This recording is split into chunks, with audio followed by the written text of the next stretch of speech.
You are watching End Zone, sponsored by Brahms.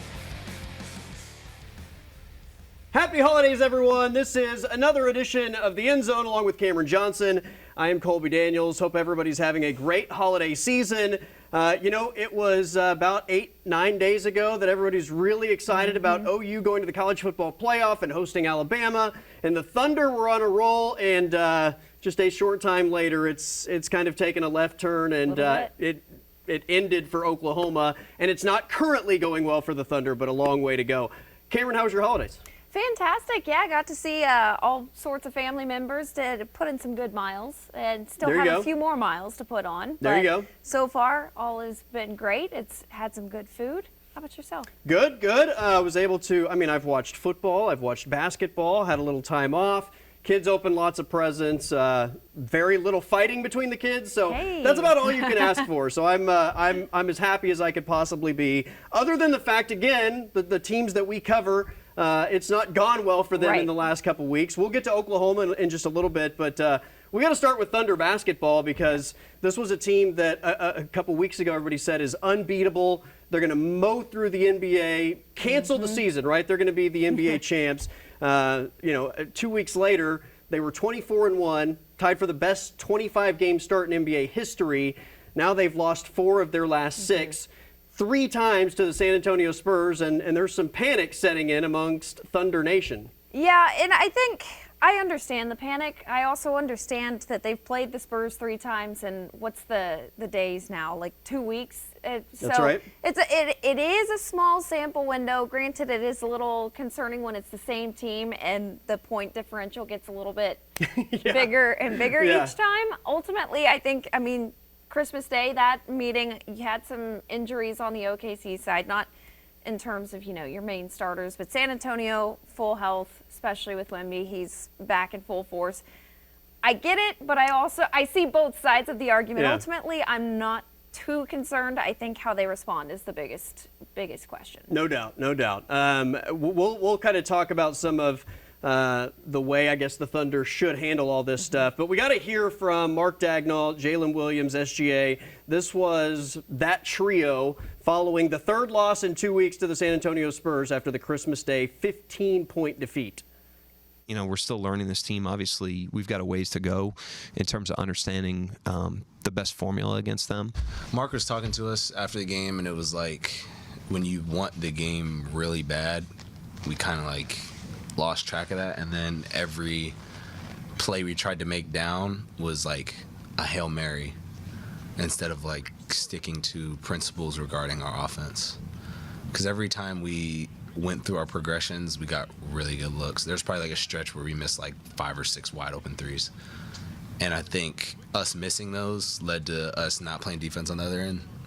And it kind of just snowballed from there. And then when they're making shots, you get hasty, and 9 points feels like 20. And I don't think we did a good job of course correcting throughout the game and sticking with it.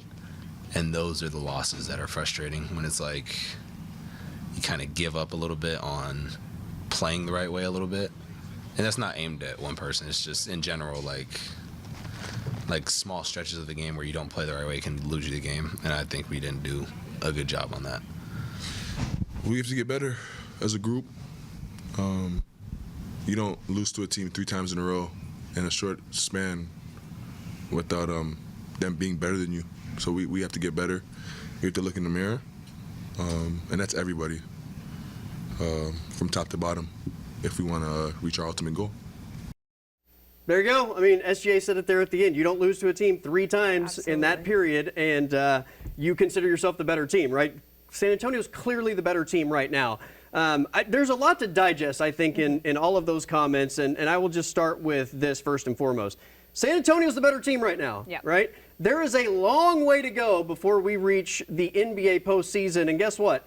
Nobody in the NBA, including the Oklahoma City Thunder, is playing playoff-style basketball right now. So very rarely, when you get into the postseason, do I ever take anything that happened in the regular season and apply it to how I consider to be a deciding factor between two teams. It rarely equates the same way in terms of regular season basketball versus postseason basketball. Yeah, and there's an advantage. Obviously, if you're a fan, you want to see your team not lose a game again after you drop that first one to Portland.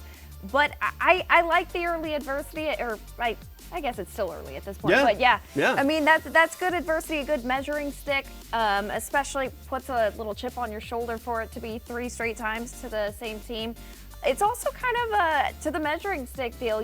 I saw a stat somewhere that was mentioning of the times that they've played a team with a top 10 point differential, I think it was, they're 2-4 this season, and then 0-4 in their last 4 games. So it's good to see them play this tougher competition. It's not calling what they've done so far easy, right? But this is a really good test for them, and like I said, the response is most important. It's better for them to face adversity than to run through the entire regular season without adversity, and then you start facing it in the postseason for the first time, because no matter how good you are, you're going to face adversity when you start playing playoff basketball. I do, I guess, in some ways understand the frustration with the fan base, because Jalen Williams said it there, like, we wanted to win that game.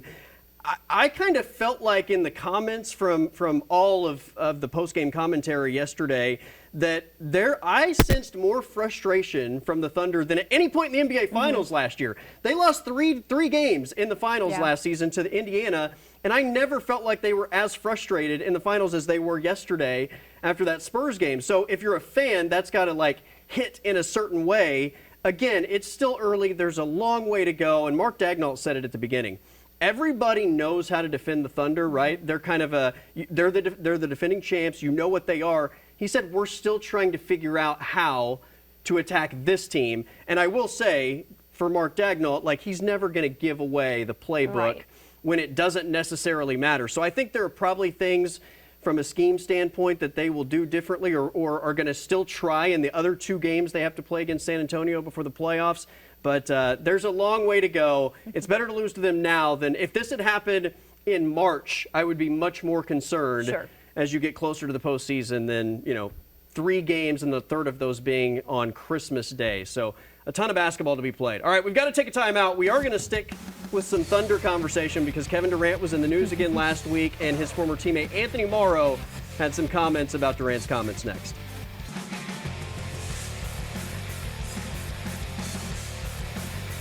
All right, welcome back to the End Zone. We still got to talk some OU college football playoff. I guess debacle is the best way to put that after blowing the 17-0 lead. So that's going to come up a little bit later in the show. We'll make game picks for the college football playoff games to be played throughout the new year. But earlier this week, or I guess last week, at the end of last week, Kevin Durant made his, I guess, yearly comments about why he left Oklahoma City for the Golden State Warriors. He was on the Fred VanVleet Unguarded podcast, I believe, and just basically said, here it is right here. In OKC, we had a lot of specialists, dudes that played defense but couldn't score on their own, couldn't shoot the ball, somebody who could shoot but then couldn't guard that well. So just basically saying, my teammates weren't very good around me. I caught up with a friend of the show, former Thunder player Anthony Morrow, and got his reaction. We are specialists. Everybody's a specialist in the NBA. You just the most special one. You see what I'm saying? So if he's talking about Andre Roberson, great defender in his own right. He wasn't a great shooter, of course. That's my little brother. And he specialized and made a lot of money playing in the league by what he was great at. I made a lot of money. I thank God that I was the shooter I was. Yeah, we specialists. Everybody is specialist that plays in the NBA. I don't care who you are. There's only 425, 450 guys that get to, be blessed to play in our league, but you the special one. So when we started talking about being double teamed, game 6 against Golden State, Clay hit 11 threes, I understand. But if you roll the basketball right now and said me and said you against Clay one-on-one, who you think I'm taking? I'm taking Trey 5 every time. I'm taking Slim. You know what I'm saying? What happened in game 6? I love it so much. But we all saw that when I had to grab him by his shoulders and say, hey, man, it's your Michael Jordan, Kobe Bryant finals like legacy moment right now. We got to deliver in them moments. It ain't about nobody else. You know what I'm saying? You got another Hall of Famer right beside you in Russ. You got guys over here. You got Serge. You got guys around. Deion Waiters. He's a specialist, one-on-one scorer. Unguardable at that time. So it's not about that. He told me to himself, LeBron James said, and we wanted Golden State. They won 73 games that year. We wanted them. We ain't want y'all. I'm not putting myself on no pedestal or nothing like that, but at the same time, you had some guys with you. You ain't just leave and go to like the golden land and just had everything else. You had Steph. They already won. They've already won. You know, and like I said, I love everybody. I love all of them. I love KOKH. KOKH is my brother. At the same time, Game 6 was real. When I had to grab him, look him in his eyes. Hey, bro, this is your moment right now. Show everybody who you are. I don't care about no double teams or none of that. Ain't nobody 6'11" out here with every tool in his bag to score and defend. We was right there. You think that ain't hurt when he left and went to them? It did. And I had to have a real conversation with him. I didn't see that coming, but I still love you. Real talk. He know that. He know that. That's still my homie to this day. Still my brother to this day. There you go. I mean, it's been talked about, I feel like, every year at least. Yeah. Nationally, once a year since Kevin Durant made that move. Now, what has it been, 10 years now since he left the Thunder? But, you know, you hear those comments again, like, I didn't have enough help. You go back and look at that roster. You look at the position they were in.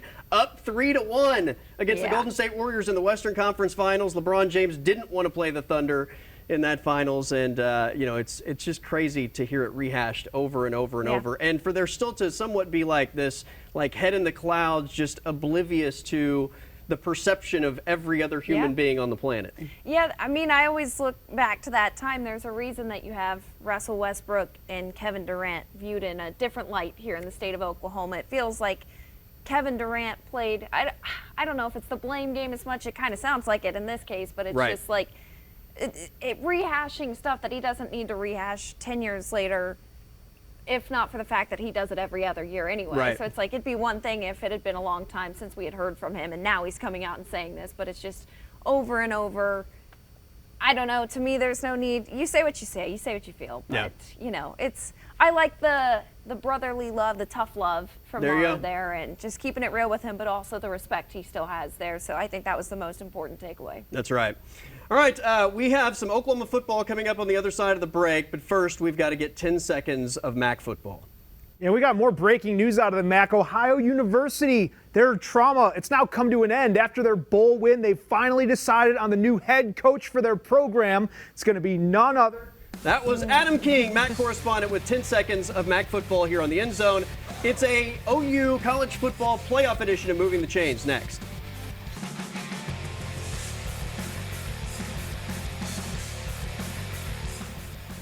All right, welcome back to the show, along with Camryn Johnson and MAC correspondent Adam King. I'm Colby Daniels. It is an Oklahoma versus Alabama college football playoff version of Moving the Chains. Now, a little look behind the curtain. Thanks to the college football playoff and their stranglehold on the sport, we're not allowed to show you highlights from the game. We're not allowed to shoot highlights. So we're going to recreate what we watched last Friday night in Norman, Oklahoma. Let me first say the atmosphere was off the charts amazing until it wasn't. But, you know, things went south in a hurry. So on this edition of Moving the Chains, the biggest game-changing plays of that college football playoff matchup. Again, disclaimer, you're not re-watching the game here despite the athletic gifts that you're going to see. This is a total recreation. Okay, so on first down, second quarter, OU is commanding the football game, right? Double-digit lead. It's 3rd down and 3. John Mateer is rushed by an Alabama blitzing safety. He breaks the tackle and sprints out of the pocket, has a wide-open player down the football field to set up either a touchdown or maybe a 1st and goal. He throws it and, I mean, right through the hands. Incredibly disappointing play. I thought it really deflated the fan base in Norman. And now you have 4th down. Yep. And you either score a touchdown there and go up 24-7, or you have 1st and 10 from inside maybe the 15, and it's such a game changer, that incomplete pass. What happens next makes it an even bigger game changer, because one play later, Oklahoma's punter, who's been great all year long, just somehow couldn't hold on to the football, drops the football, and it sets up another Alabama score. That was you could hear down blocks away. It was unbelievable. Unbelievable. Yeah, it drops the football. I like how it goes down as a punt block. Right. Because ultimately he did try to punt it after he picks it back up and it's blocked, but he just drops it for no apparent reason. Those plays back to back were so critical. Yeah. I think you have to give the OU defense a lot of credit for holding Alabama to a field goal after that giant momentum swing. But then it's still 17-10, and you feel like Oklahoma should be up by way more than that. They start driving again, so here's our next play. Late in the first half, Oklahoma's driving, got a big chance to maybe put points back on the board. There's a timeout called. Oklahoma maybe changes the play. John Mateer takes the snap and immediately just throws it to the wrong person for the pick six. Alabama scores the touchdown, and I really thought from that point on it was an eerie feeling inside the stadium, Oklahoma really, even despite the 50 Cent appearance and the touchdown in the fourth quarter, it just never really felt like Oklahoma got going again. And to that point, late in the fourth, they have an opportunity to at least cut back into the game. The best kicker in college football, Tate Sandell, who's done nothing but make impossible kicks all year long, 36 yards, middle of the field, not on the right hash, not on the left hash, has the easiest kick perhaps that he's had all year long, and shanks it. And that was just the kind of night it was for Oklahoma. So there you go. Unfortunately, we can't show you any of what actually happened, but I thought it looked exactly the same. It's very, very close what we just did. Very, very close recreation to Oklahoma's disappointing loss to Alabama. Now the Crimson Tide will be playing Indiana at the Rose Bowl on New Year's Day, and Oklahoma has to regroup and look in the transfer portal for reinforcements. So I have an excuse there. I'm a MAC athlete. So that's a big stage for me. Yeah. So things were going to go wrong. But for you guys, this was day in, day out. We got to figure this out. Yeah. Yeah. Oklahoma fans will want answers this offseason, and I don't think they're going to get it out of the MAC, but we'll see. You never know. We'll see. You never know. All right, we got to take a time out. Game picks to wrap up the show next here on the End Zone. Time now for the Brahms in the Bag Pick of the Week. All right, wrapping up the show as we inch closer to the finale of the college football season. We have 4 big games, 1 on New Year's Eve, 3 on New Year's Day. Should be a ton of fun to watch these play out, and hopefully we have more competitive games than we had in the first round. But the Miami Hurricanes and the Ohio State Buckeyes, the first game, that is New Year's Eve night. Yeah, Miami had an impressive defense against Texas A&M. Granted, Ohio State, I think, has a little bit better of an offense. I think, what was the 9.5 in that game? I think Miami ultimately covers, but I think Ohio State comes away with the win. So I think Ohio State wins this all the way. I don't even hesitate saying that. And I think after watching how badly Miami played against A&M, I almost want to take Ohio State in the points, but 9.5 is a lot, and Ohio State hasn't played in what feels like 6 weeks now. So I think it's actually a somewhat close game, but Ohio State wins. Give me the 9.5 with Miami. All right, this might be the best game of the weekend as we get ready for these CFP matchups. Oregon, Texas Tech. I think there are a couple of matchups that have this. You have a really good defense against really good offenses. It'll be really interesting to see how this one goes. Ultimately, I think Oregon comes out with the win on this one, and I expect it's going to be a mid-scoring game, I think. Maybe in your 20s, but it's going to be a fun one. Oregon wins. This feels like a coin flip to me. Give me whoever's getting points in this type of game. So I'll take Texas Tech plus the 2.5. The only, I think, outright underdog of the first round bye teams. Yep. All right, Alabama in the Rose Bowl against Indiana. Man, I think if you had given me that game a couple of weeks ago, I would have comfortably picked Indiana, but I think while the first quarter in Norman didn't show it, Alabama looks much improved. Who wins this game really could go either way. It's a coin toss, as you put it, but I think Alabama at least keeps it in a score. I think Indiana wins, but I think Alabama keeps it tight, and I'll take Alabama plus the 6.5 to, I think the physicality maybe catches Indiana off guard. Ole Miss, Georgia, a rematch of earlier in the season. This is another game that goes either way for me. I think maybe this is where you see the impacts of Lane Kiffin no longer being at the helm, but I think that Georgia wins this one outright. For the fourth straight game, give me the underdog and the points. All these teams with a long time off, I think they struggle to just all cylinders click out of the gate. So should be a fun weekend. We'll talk more about it next week. Everybody, enjoy your weekend. For Camryn Johnson, I'm Colby Daniels. This is The End Zone.